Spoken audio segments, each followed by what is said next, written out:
Hey, ho, let's go. Hey, ho, let's go. Is that dancing with myself? Oh, oh, oh, oh.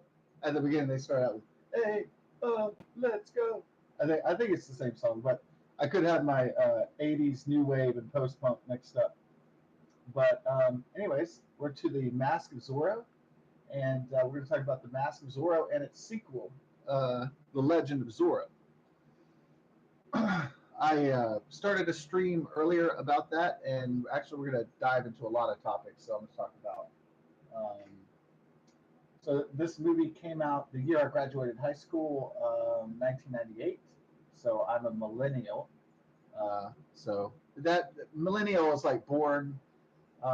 It's debatable. Okay, what a millennial is. So like probably somebody born 1975 wants to be a millennial because by that token that they would consider themselves younger then instead of being put in generation X, which means they would be put in the middle age category. Um, so, but a millennial is really, I think, born 1981 to whatever, and so 1981 to 92 or something. So, anyways, they have a bunch of loose and not so loose definitions of what a millennial is. I think it just means you came of age during the dawn of the millennium, for simplicity's sake. So, but we're not going to go into the different ages of the generations and what they're called and all that, what their like societal title is. But so I this was my first summer.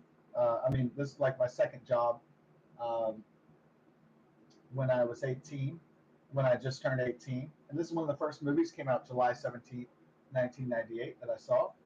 There was a lot of great movies that year that I remember. When I was first, I worked at American Multi Cinema, AMC Willowbrook 10, and it was a small theater in the Willowbrook area of in North Houston, Texas. Sometimes Farrah Fawcett would go there, although I did not. I wasn't lucky enough to see Farrah Fawcett come in and watch movies. Maybe if I'd got a job there earlier instead of being lazy, and maybe if I would have got a job earlier there, I could have saw her before she died of was it anal or colon cancer? And they don't call it ass cancer or anything. That's not classy. They have a scientific name for that. They don't call it like butthole cancer, right, or titty cancer. They're like, yeah, they got to be classier, right? Of course. Um, Especially if it pertains to an orifice or a sexual organ. Can't call it like penis cancer. Even I know it sounds funnier that way, but well, there's nothing funny about it. But it was a tragedy. Farrah Fawcett dying of colon cancer, and what was it about 2005? Somewhere around there, or maybe she lived longer. I'm not sure. But anyway, she used to go to that theater, and then one time Kevin Spacey promoting American Beauty, he came in to I believe the AMC Willowbrook 6, which was across the street in the mall. See, they had two theaters. They had the old 10, which was built in 1987, and then they had a mall movie theater, the sister theater, which was still owned by AMC, American Multi Cinema, and that was to the mall crowd, and so they're kind of like the sister theaters, sister and brother theaters. Before the AMC Willowbrook 24 was built, I worked at the AMC 10. I didn't really work at the AMC 6. I just went over there for supplies a few times. But I heard that Kevin Spacey went into the in the promotion of American Beauty. Um, so, anyways, that's what I heard. I was jealous of my friend because he told me on the phone while I was manning the box office of the AMC Willowbrook 10. He's like, "Hey, there's guess what? Kevin Spacey just came by and visited, promoting his movie," and I was like, "What?" So I felt kind of envious of him. I guess in the latest, the gay, sexual, homosexual charges, maybe I'm not so jealous now. In hindsight, I guess I wouldn't want to be in the restroom. Oh my God, it's Kevin Spacey, and he's like, "Hey, do you want a real treat in the restroom? Pull down your pants, young man." So maybe I'm glad I didn't meet him. I don't know. So hindsight is 2020, right? So we have literally, it's going to be the year forever is in the past. Uh, Literally 2020. Thank God that was a terrible fucking year anyway.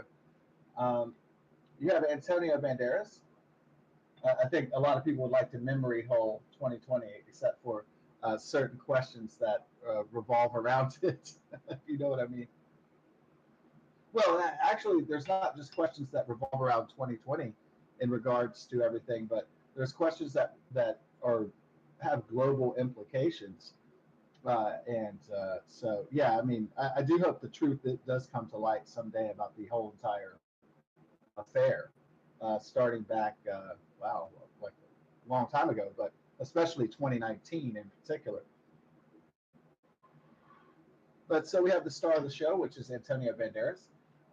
This is the eve of the 172nd anniversary of California's admittance into the United States of America. So it's kind of fitting. I didn't plan it this way. I just wanted to talk about this movie because I recorded The Legend of Zorro the other day, um, and because I had a kind of a semi-personal connection with the film, just because I was working at a movie theater when I was graduated high school, and so that was one of the first movies I saw. Besides, I mean, they had a lot of great movies that came out that year. I mean, it was Blade. You had Saving Private Ryan. You had a lot of fabulous, fantastic movies that year. Right before, I mean, you had some not so great movies like The Avengers, but The Avengers, not the Marvel, but the old 1960s British TV show. So you had a lot of clunker movies, but you had mostly some pretty excellent selections, particularly Blade, The Mask of Zorro, uh, and Saving Private Ryan.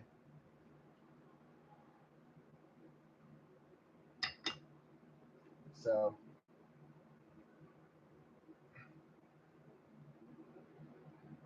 you have the great Anthony Hopkins playing the mentor role. Um, Excellent, fabulous actor. I first saw Antonio Banderas in when I was a teenager on a movie called Interview with a Vampire. I'm sure you remember when they go to the catacombs, Brad Pitt and Tom Cruise, and um, yeah, that was a fantastic performance as another one of the vampires. Um, and then of course you have Catherine Zeta-Jones, which in hindsight, I guess Douglas Walker from the Nostalgia Critic YouTube series always does a funny thing where he plays the sexy music. It's wow, wow, wow, like porno music, and he goes, Catherine Zeta Jones. And yeah, it is. She was immaculately, stunningly beautiful, and I don't really think that she was a great actress. Um, I think there was a time they would have Meryl Streep's and Glenn Close's and Sissy Spacek's, and they used to have these like fantastic, like fabulous actresses that weren't super super hot. But I think in the era of the 1990s, where you have the Harvey Weinstein's and the executives and the producers that just say kind of like fuck it, like I don't care how great the actress is, we're just gonna hope the writing does most of the job and that she can speak well enough. And you know what? We have ourselves a hit movie. So, and plus, CGI and special effects and all that. So the look of the film started to become to outweigh the content eventually. And Hollywood they would say, hey, let's just put sexy, hot, super sexy uh, babe bombs in our movies, and we're gonna just make a whole shitload of money that way. And we don't care necessarily about the acting unless it's just so atrocious by the actress that we have to do extra work or something. If it's like uh, who's known as being like as a really terrible actress, but you would fuck her in a heartbeat. It's like Denise Richards or somebody like that, unless it's just so bad that you can't cover it. Um, Pamela Anderson, which it didn't matter in Baywatch, but it mattered when she tried to launch a film career, right? It didn't matter on Baywatch because it's just porn. It's just soft porn, anyways. It's horny teenage boys and men. That's how it sells. It's just like Hooters, but it's on TV.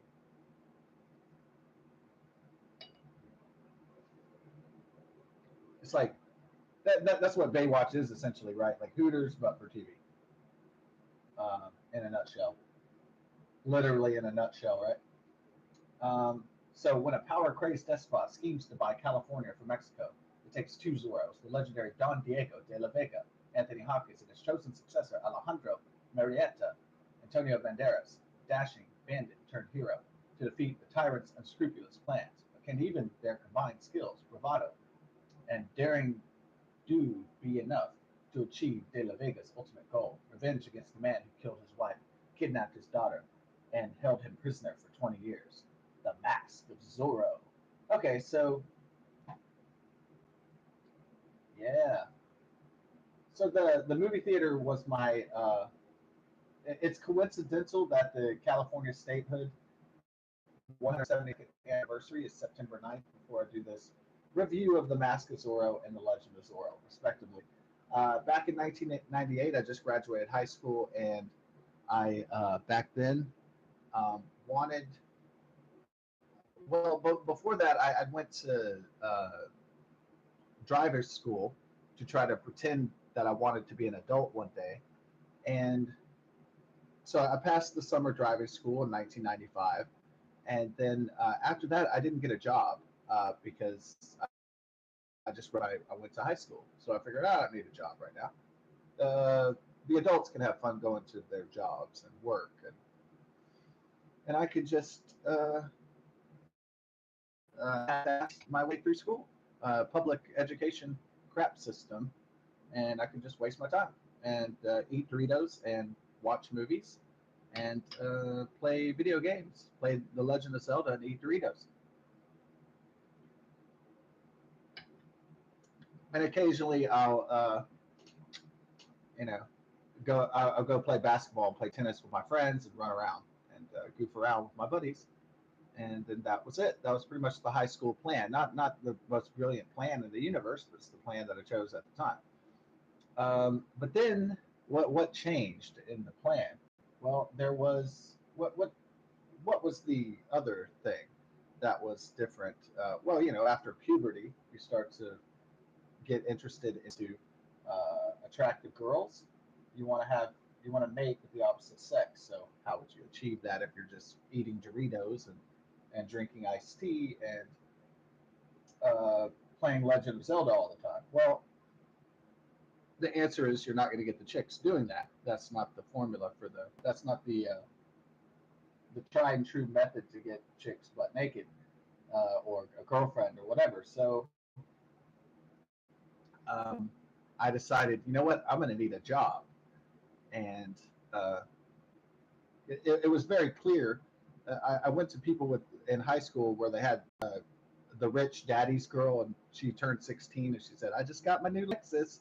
I realized I was not going to be one of those kids pretty early on. So even though Brianna got her Lexus at 16 and she bragged about it in health class, uh, I knew that would not be a reality for me. It would have to be some other reality called work.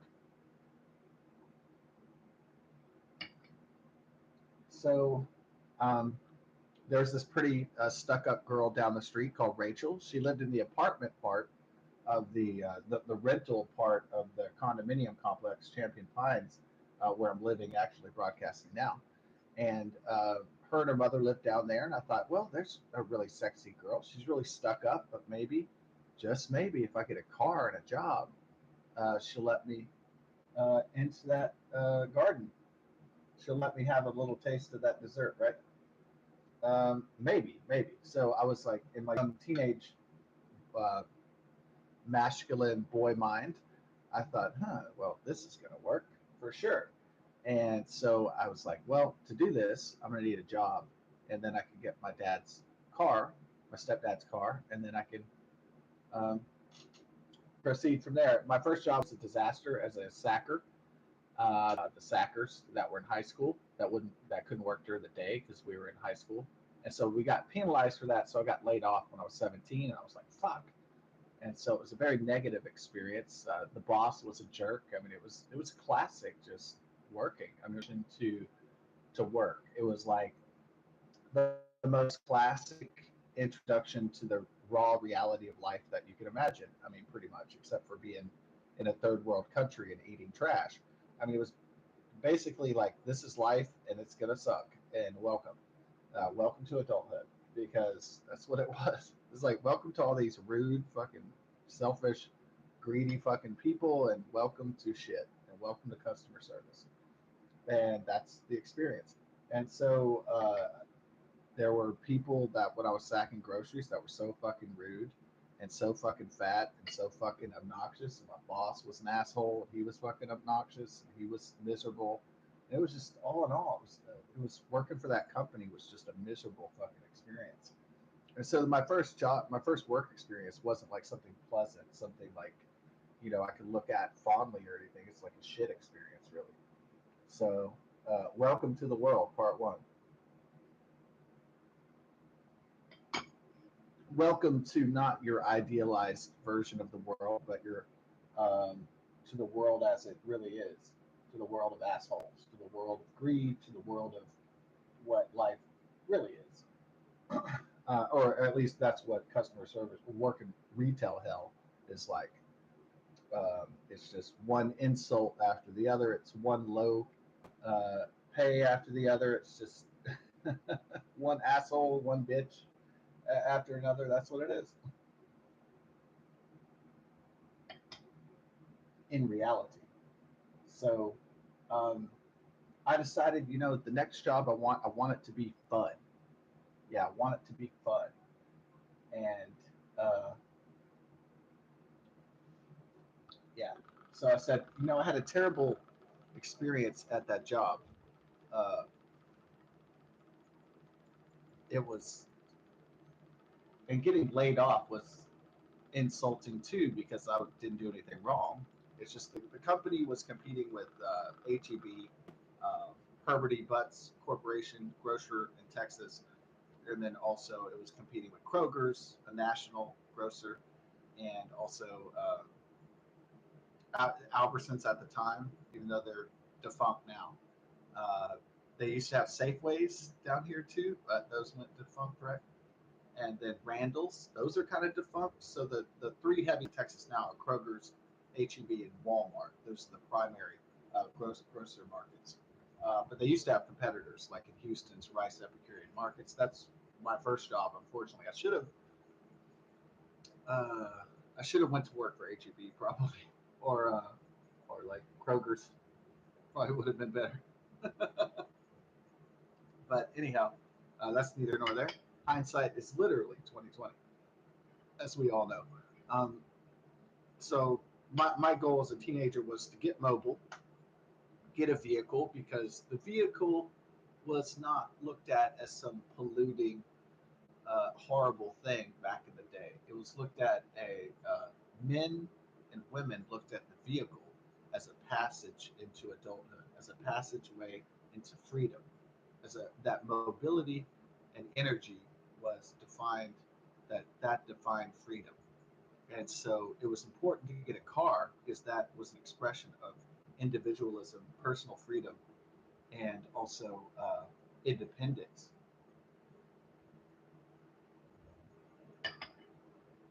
and also access to higher education, higher financial job opportunities, a whole social world that you could have access to, a whole sexual world you could have access to as well. So it worked on so many levels. And then I thought, well, me and my parents loved in the 1990s to go to Blockbuster Video. And Blockbuster Video, what a difference. And our Blockbuster was conveniently, we had everything pretty conveniently set up. The condominiums in the suburbs were right out here. And then right down the street was the high school. So that was convenient. I mean, I could literally, without a car, I could just walk home if I didn't feel like taking the bus at the end of the day. I could just walk home. A lot of kids didn't necessarily have that option. And also, hey, there's the thing with walking home is that the cars would pass you by, and you're afraid that somebody's going to throw something at you or something, or call you names. Hey, look, it's a fucking loser. Yeah, I wasn't bullied when I was in high school because I was already over 6 feet, so people were physically afraid of me. Uh, and also, it's kind of it was an affluent suburban, mostly white area, and so it was very tame. It wasn't like a hood where I had to worry about getting jumped by uh, riffraff or gangsters or something like that, or devious, nefarious characters. It was mostly the worst thing that could happen is somebody throw a soda at you. The worst thing that could happen is that some rich guy could blow by and say, "Look, hey, fucking loser, I got bitches, I got money, ha ha ha," and just that's probably the worst thing that could happen. But it never happened to me. I had a paranoia because I was always walking home, and the high school was in the back right after school let out at 2:30. So I was always afraid that somebody was going to do that, but it never really happened. Kids were too focused on building their future, getting home, uh, doing their homework,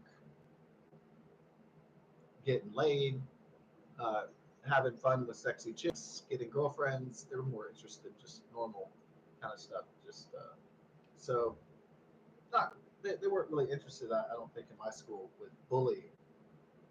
So maybe there's only a few bad apples that were interested in that. So I thought, well, what'd be a fun job because I saw cute girls working at Hollywood Video, which was a Texas video chain at the time, and then Blockbuster was national. And so the Blockbuster, the grocery store, and the liquor store, unfortunately, for my parents' marriage, were all in the same area.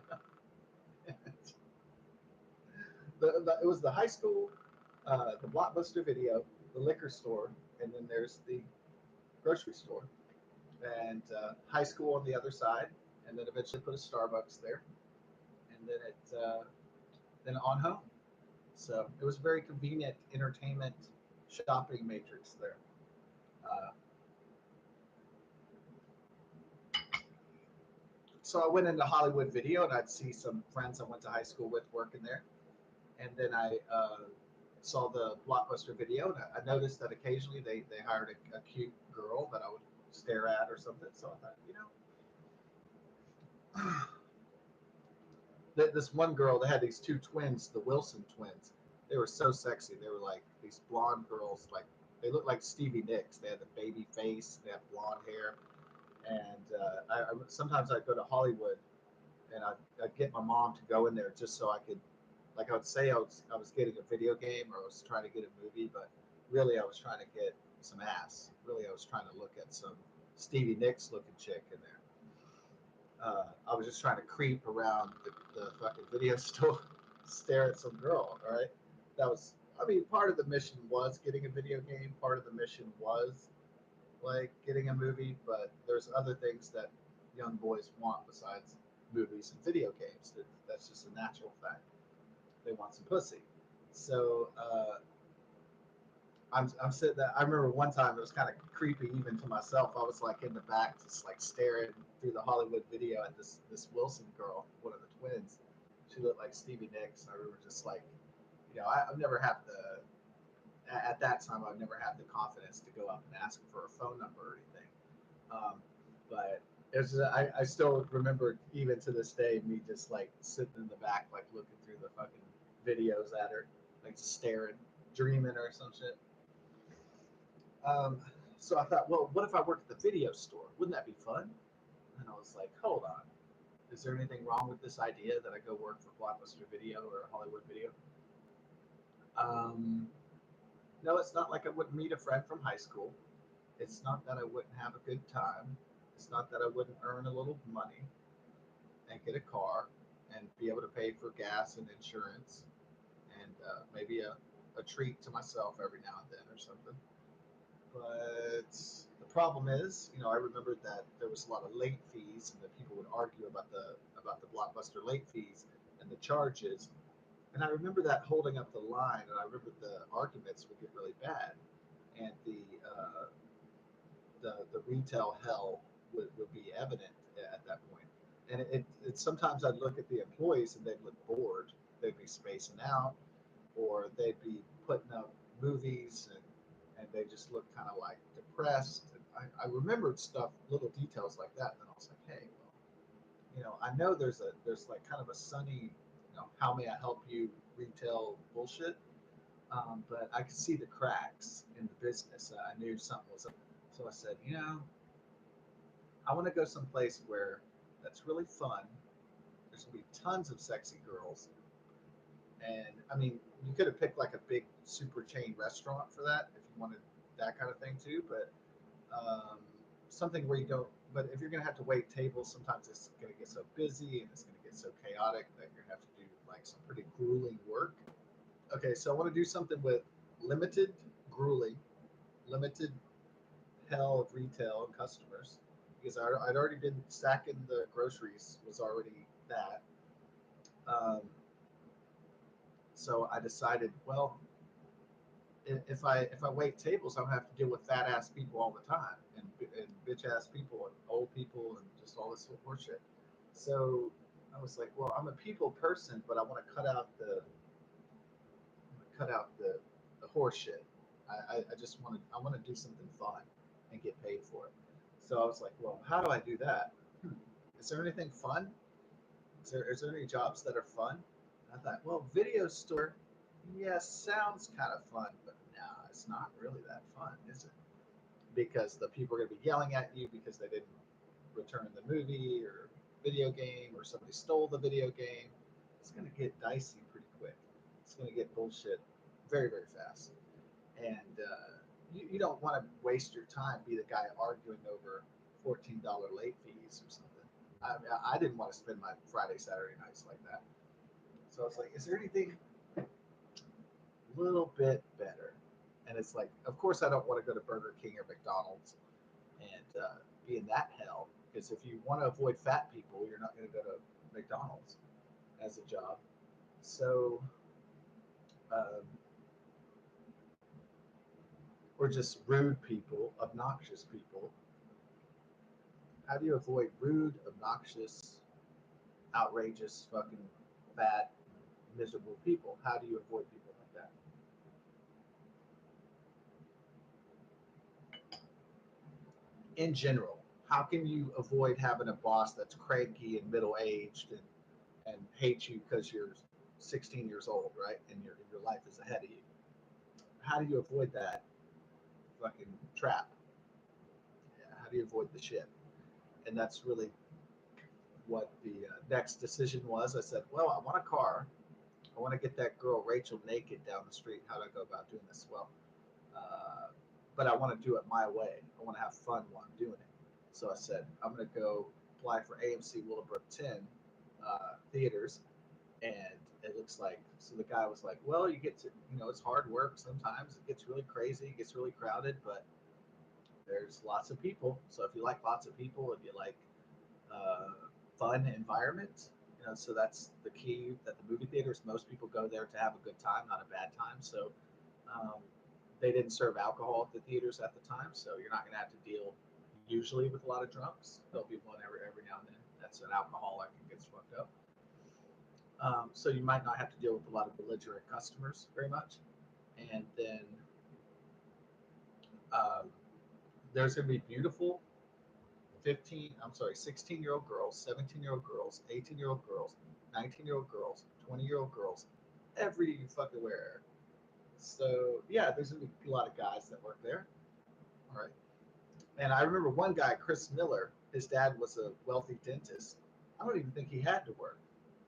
I think, in retrospect, I think he was just there to see if there's any cute girls because he was a guy who was from an affluent family, and his college and everything was set up for him, but he just didn't have any skills, and he wasn't he had no skills with the girls. He had no skills at all with the ladies, and so I think he went there for his social life. To be honest, yeah, sometimes that happens. You have a lot of rich guys or a lot of wealthy guys that they go to something that's poor because they're looking for girls. Okay, so that's happened more than once, and it'll happen again and again and again and again. Um, I I wasn't getting the job because I didn't know how many cute young 16-year-old babes were going to be at the movie theater business. I had no idea because I just thought, hey, this sounds like a fun job. So I was looking at it more from the am I going to be happy at this place kind of perspective. Am I going to make some money, and am I going to get a car? And and if I get this car and if I get this job and I make some money, will I be able to pull down Rachel's panties and go eat her pussy? Okay, so that was, or will she become my girlfriend? Okay, or whatever the case may be. So whatever the outcome would be. And so I was looking at, I didn't have to join necessarily because I was lonely or I was like, I had friends at high school already. I had a buddy down the street. We rode around in his Mustang. I had friends at school. I wasn't the most popular because I was a newer kid, and I hadn't grown up with these kids. A lot of the kids that knew all the other kids, they grew up in the suburbs from the day they were born. I came much later when I was like 14 to Spring, Texas. So Um, yeah, so I was kind of like the new kid on the block. So I might have been the loneliest of all, but I definitely was not affluent in terms of uh, any. There was nobody in my family offering me a trust fund baby situation where it was like, oh yeah, your grandma's been saving for you $100,000 for all her life, and oh yeah, your rich uncle wants to hook you up with some college money. There was nothing like that, and but you went to school with a lot of people that did have those setups, and so it was definitely Chris Miller and a lot of other people had those setups where they didn't have to worry about paying for school, or um, maybe all they had to worry about was maybe keeping their grades up, just passing, maybe just barely getting by, or maybe just studying their ass off to try to get entrance to a certain school, but they didn't have to worry about the financial part of it because their parents already had trust funds. That was already covered. So um, I don't think it's a case of white privilege. I think it's more of a case of just privilege itself is really a thing. So um, that's a definitive reality. But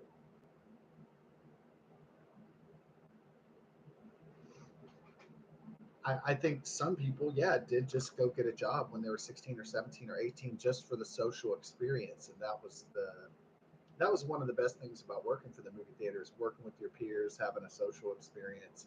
But you can only really have that rich experience if you're like age six, working age to like 25, and then after that, it's like it's over.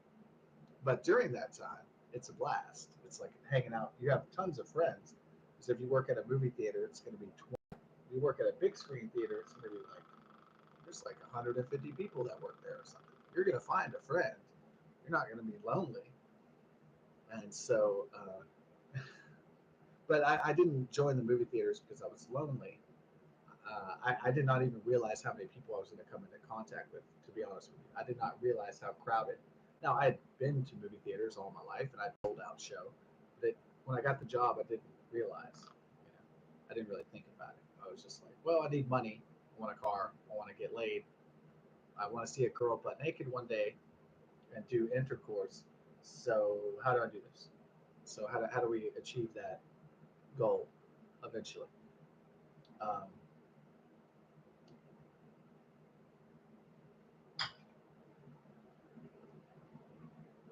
how do we at least pretend that we're an adult? How do we at least like humor society that hey, I'm an adult. Hey, I got a car. Hey, I got a job. I'm an adult. Nice to meet you, adults. Hey, I heard you had this thing called vagina. Yeah, I'm interested. What? How much does that cost? How much? Very nice. Very nice. How much? How much? Very nice. Like Borat. And so one of the first movies that came out July 17th, when I first got the job at the movie theater, the guy was named Mr. Coward who hired me. And Mr. Coward said, hey, I think the first interview was one of the supervisor girls. Her name was Amanda. She was this country pussy. Oh my God, she was so cute. But I didn't hit on her because I didn't want to live. I didn't want to lose the fucking job. She was a country southern dish. She was one of those girls, that's like, fucking delicious. Country girl, magnifique and perfect. And yeah, I didn't hit on her because that would have been like unprofessional even before I was a professional. And then she would have been like, "Hey, this guy came in for a job interview, but he hit on me. Yeah, boss, you think I should hire this guy? Yeah, he tried to get my phone number, and he tried to grab my ass, and I see that wouldn't work out. So that wouldn't be kosher. Um, so I just pretended, I guess, that I didn't want to bang her, and then I pretended I wasn't a horny teenage boy. I suspended that part of myself for a little while, and then it was nice and cordial. Hey, it just looked like a beggar man coming off the street begging for a job. Like, I'm a young man. I need a job. I need money. Can you help me? All right. So that was the first interview. Went through smooth. Really cute country girl, Amanda, interviewed me, and the second one was Mr. Coward, kind of your traditional white, early 30s kind of guy, and middle manager type, and clean cut and all that. Clean cut from the cloth. And then he's like, we go out to the benches outside the theater, and the old 10 screen theater was built in the 80s, 1987. And I remember just seeing the old brick and mortar structure, and I remember seeing the neon, and they had a movie tunes playing. And then he's like, can you handle the crowds there? If you like crowds, can you handle it? And, he's like, there's a lot of popcorn and soda. Can you deal with this thing? And I was like, sure, yeah. Hey, I'm fucking 17. I can scale my Mount Everest fucking right now. Sure. I can do anything, man.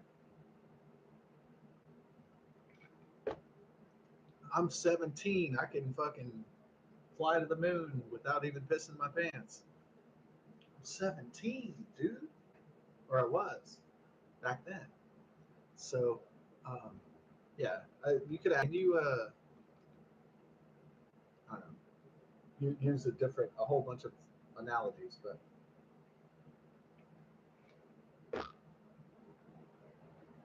so he's like, can you deal with this shit? And I was like, yeah, if there's a paycheck, in it, I can deal with anything you've got. I felt like Winston Zedmore coming off the street in Ghostbusters. I was like, if there's a steady paycheck in it, I can do whatever you want.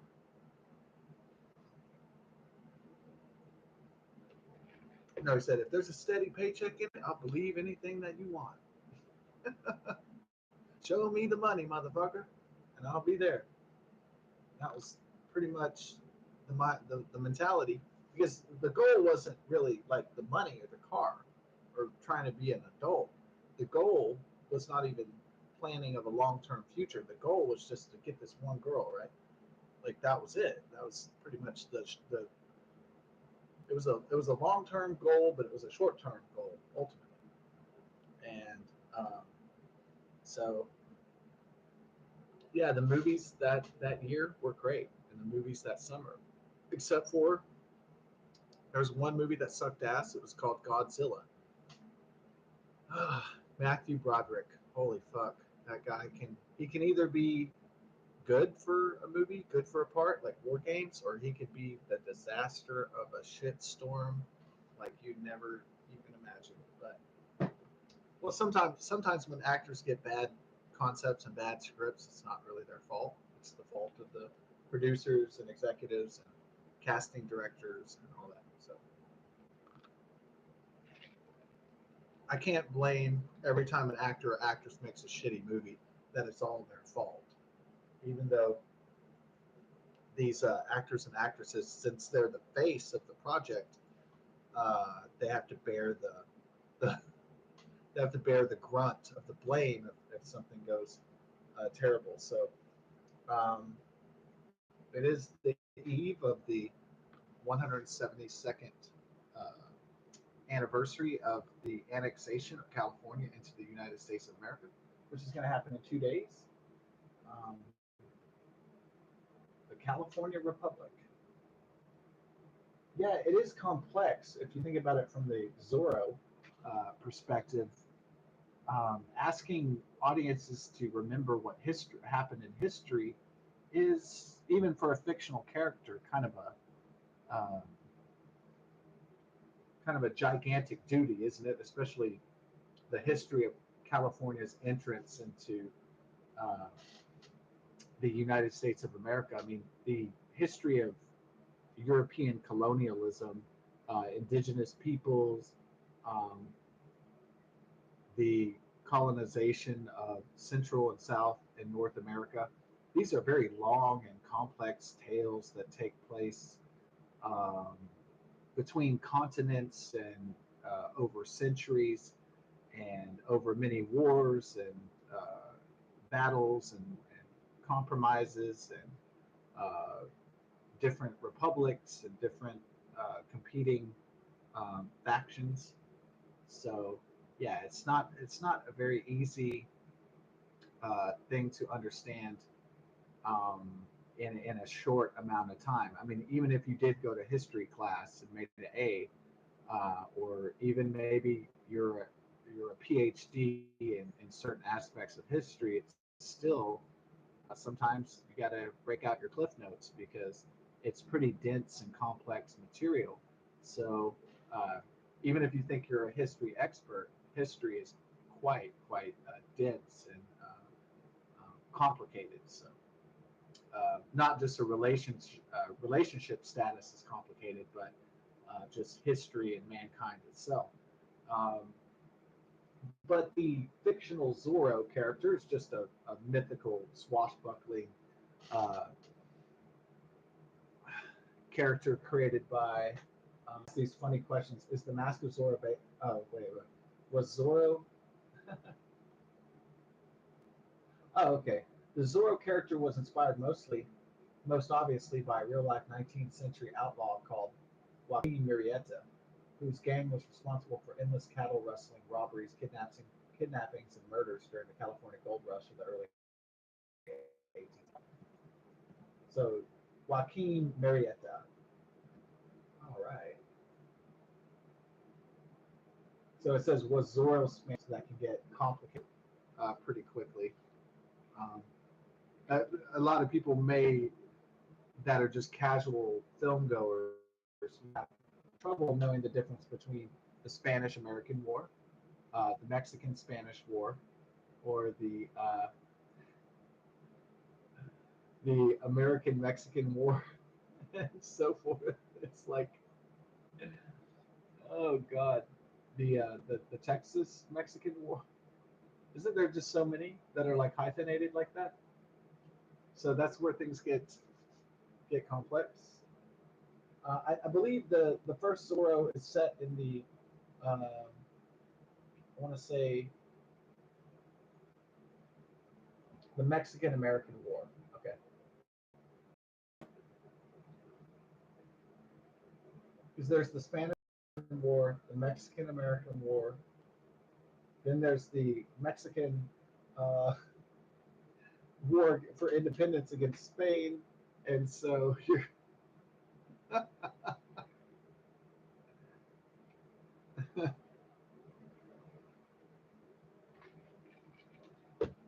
and people thought calculus was hard. Try following history for a while. Okay, so they decided to they called the Antonio Banderas as Alejandro Marietta. The okay, so they kind of mixed a historical figure with a fictional character, and for the movie The Mask of Zorro. But Zorro was a television series as well back in the day, and conceived by that dude, the dude Johnston McCulley. All right. The Mask of Zorro began filming in January 1997 at its studios, Churubusco, Mexico City, Mexico. Yeah, I'm not like. What's one of the most entertaining things about liberal media? What is one of the most? I think one of my most the most fascinating thing about the liberal media in regards to Spanish and Hispanic people and Spanish language. I love it when some guy obviously does not, he's never been in one Spanish class, but Walt Disney, or because of the wokeism for inclusion and diversity, they force the person who doesn't never spoken Spanish or studied Spanish to actually do the accent, the Spanish accent, like their native speaker. And a lot of these characters fail because they've never taken a Spanish class in their life. It's just the corporation forces them to be woke, to be diversity and inclusion, and these people flub it up. And it's so funny because they'll be working for one of the most woke corporations in America or internationally, which is Walt Disney Corporation, which owns ABC, 13 Walt Disney News.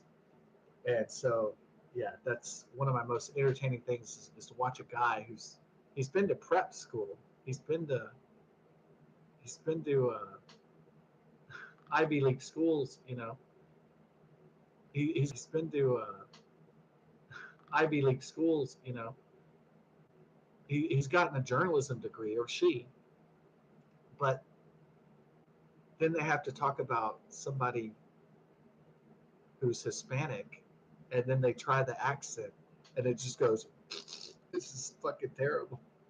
It's like, oh man, it's not a delight every time. Sometimes it gets nauseating, but I think sometimes it does crack me up because you have somebody who's like black trying to do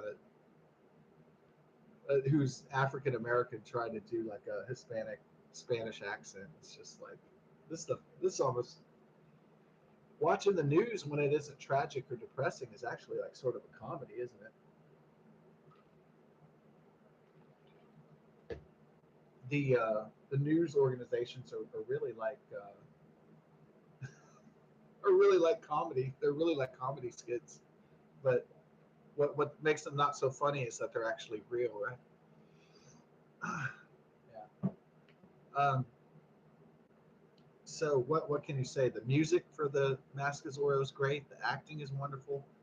Um, Anthony Hopkins delivering a wonderful performance. I guess the Mask of Zorro it's a movie you've seen 1,000 times before. So you've seen Star Wars, all right, and something starts off in immediate res. Some stuff has already happened in the past, and there's old rivalries and there's old tensions, but then there's the new kids on the block, their perspective on the old conflicts, and so I guess you could say that's really been a storytelling device since Shakespeare's day. You had the Capulets and the Montagues, and then you have Romeo and Juliet. So I guess that's been going on for hundreds of years. But the storytelling archetypes, the characters, you have the mentor characters, Obi-Wan Kenobi or De La Vega. You have uh, Luke Skywalker, which is the young upstart that wants to learn the ways of how to live and how to function. Um, so played by Antonio Banderas. Um, so yeah, I mean, it's just like the story never really changes. It's usually always the same story. So last conflict in this film, there's uh, national conflict between the United States of America and Mexico and Spain, the Spanish Empire. So you got a lot going on in this movie, and yeah, but it's like it's still a story that you've heard before. There's the young child. Well, they add a well, I guess when you think about it, the beef between Obi Wan Kenobi and Darth Vader, his children were stolen from him, even though he turned evil. or he was corrupted into evil. So in The Mask of Zorro, his uh, De La Vega's daughter Elena, Catherine Zeta-Jones, is stolen by his rival. Um, and another convention in movies is that you have the master and you have his apprentice, and that's usually on the good side and the bad side. So De La Vega is Murrieta's, the new Zorro's trainer and mentor. And then for the bad side, you have the Union soldier, which is the subjugate henchman the of the guy of the central, the corrupt governor Rafael Montero. Okay. So Stuart Wilson. Okay. So you still have a setup where it's like you have Obi-Wan Kenobi, Luke Skywalker, and then you have the Emperor and Darth Vader. And they're the so for a successful movie, you need like these kind of archetypes characters: the mentor, the young upstart, the apprentice, the object, the MacGuffin is a political goal, or you have an actual item that is the MacGuffin in the film. But a lot of times, what they'll do is they'll use the female as the MacGuffin.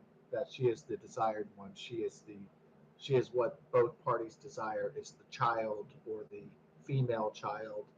Um, so that you'll notice that if you watch a lot of adventure movies, they have similar archetypes. Like in the Pirates of the Caribbean, you have Jack Sparrow; he's the rogue.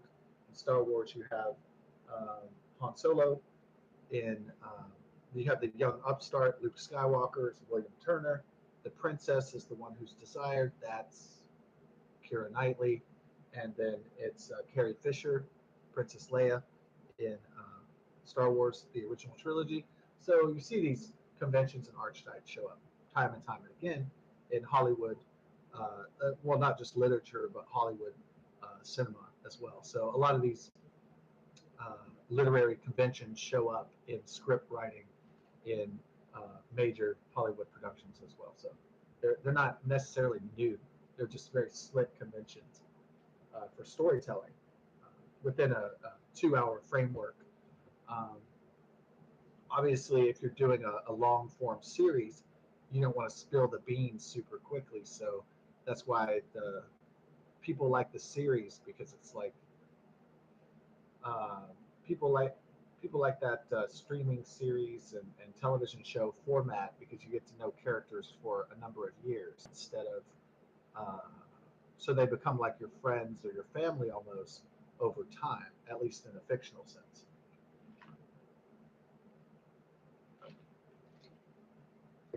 So people watch The Walking Dead for 12 years, and they started out, like with those characters, and then they watch the end of the journey of Rick Grimes and company, and or if they start out with Captain Jean-Luc Picard in 1987, then by 1994 they went on a 7 year journey with the uh, with the crew of the Enterprise, Star Trek: The Next Generation, with Captain Jean-Luc Picard and company. So it's like similar, that it has a beginning point and an end, and then there's a middle.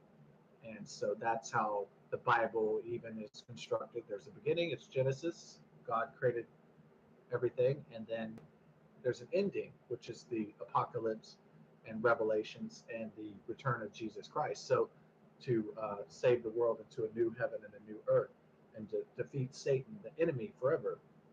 So that's at the end of the Bible. That's the Judeo-Christian myth, or reality for some folks, right? Depending on what you believe. If you believe it's fiction, if you believe it's like just a legend, a story, or if you believe that it's real, that it's actually a part of your daily existence, that you talk to Jesus Christ and God and mythical dead figures. Uh, it's up to you, of course, because we live in a country that has freedom of religion for now. Can't say that government and corporations aren't working on taking away constitutional uh, rights in this country. So need to be, as all American citizens need to be worried about that. That there are people plotting to take away our constitutional freedoms. guaranteed in the Bill of Rights.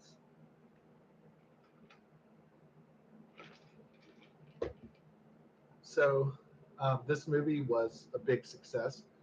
Kind of like The Mummy would come out next year with Brendan Fraser, even though that deals with supernatural. I mean, they're both fictions, but the Zorro is kind of based on a 19th century swashbuckler who did uh, exist, and the Rick O'Connell from The Mummy does not exist, and we do not know of mummies that come back to life that are or Egyptian gods coming to life. So that's one is more. They're both fictions, but one's more extreme supernatural fiction than others.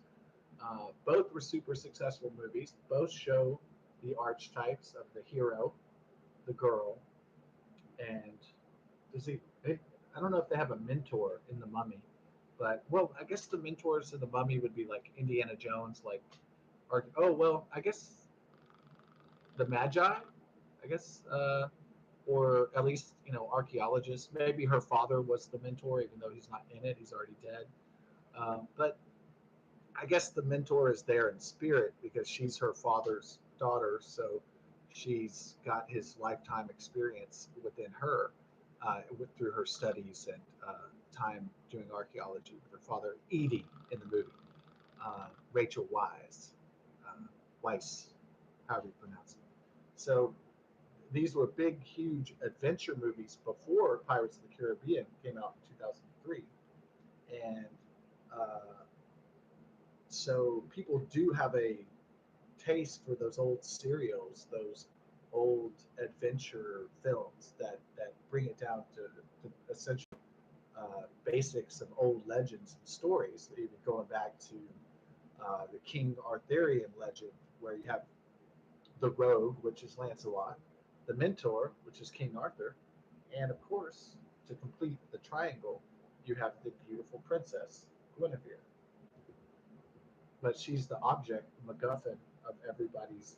The villain is Knights of the Round defector who wants to bring down the kingdom, the so-called perfect kingdom of Camelot. So a lot of times audiences will spend their money and they won't know what they're walking into, and they don't really think from a writer's perspective or maybe even from a critical thinking perspective what they're watching, but they're watching really um, a story like Joseph Conrad, a hero with 1,000 pieces. They're really